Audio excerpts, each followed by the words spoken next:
To record the screen on my Surface Pro, I used something called NCH, and it was just a free screen recording app. Really basic, but really worked. Mm-hmm. I don't know if you saw the C3PO. Yeah, that one was good. You got a lot of views on that. Yeah, it went out really nicely. I got a couple of angry comments from people saying, "Why didn't you do a voiceover? You should have done a voiceover." Yeah. Then I admit it would have been a nicer video with a voiceover, but I didn't have time. I had work to do.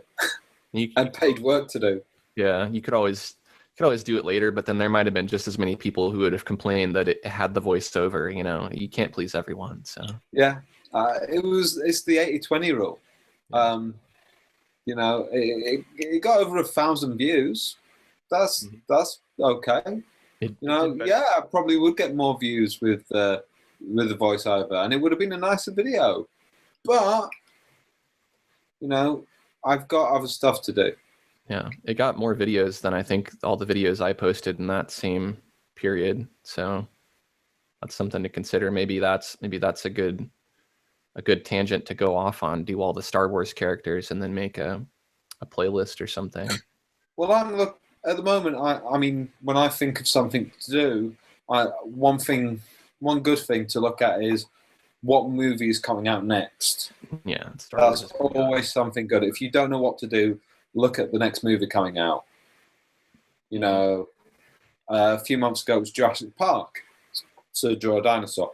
You know, at the moment we've got Star Wars, so you've got a whole army of Star Wars characters. Yeah.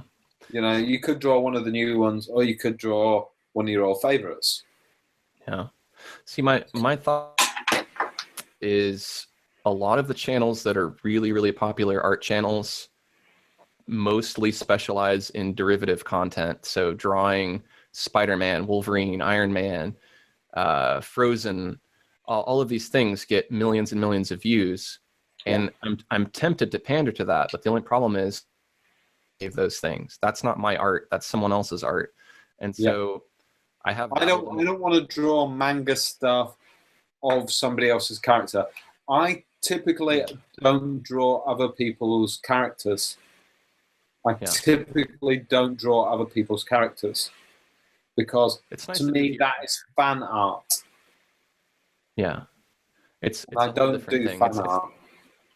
It's nice to do here and there, but yeah, I agree. Like I want to be known for my ideas and my creations. I don't want to get 1 million subscribers by pandering to that audience, because I wouldn't feel like I had very much integrity. That's not to knock anyone else who's doing it and who's successful at doing it, because it is a genre and they do it really well. But for me personally, for my own vision of myself as an artist, I would rather get half as many subscribers or a quarter as many, but the information that I'm putting out, I feel, is more long-term rather than 1 out of 5,000 awesome drawings of Iron Man that exist out there, you know?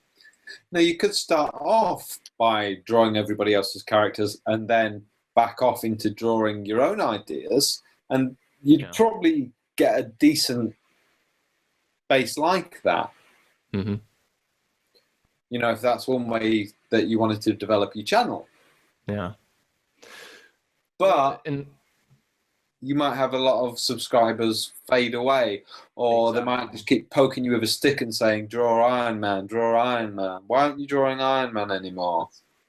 That's exactly what I was going to say.